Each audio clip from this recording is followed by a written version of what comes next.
Welcome to Daily Sourdough. I have another really yummy discard recipe for you today. We are going to make cheese sauce. So simple. It makes a really quick sauce for a meal if you're in a hurry.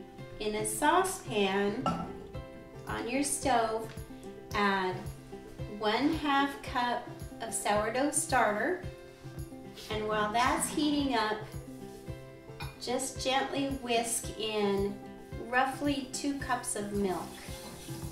You can use cream as well, or you can add half cream, half milk. And these are just kind of rough estimates, no exact measurements here.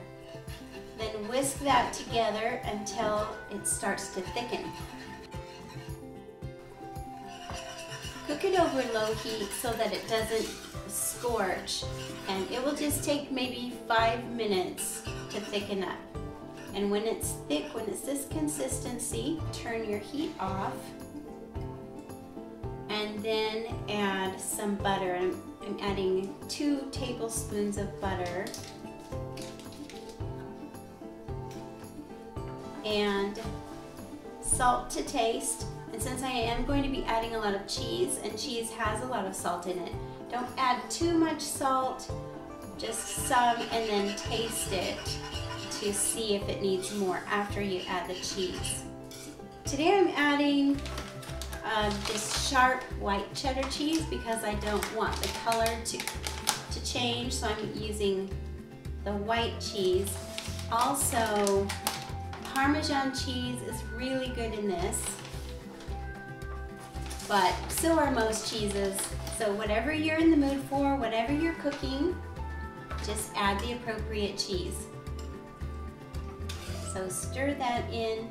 And now this is so yummy on roasted potatoes. You can even make a very nice potato casserole out of this.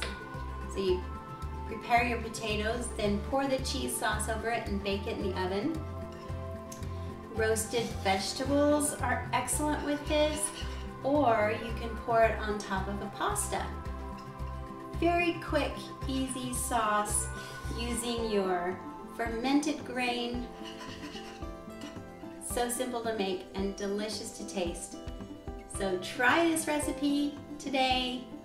Tell me what you think, and friends, be sure and stay tuned to Daily Sourdough because I have more recipes to share with you.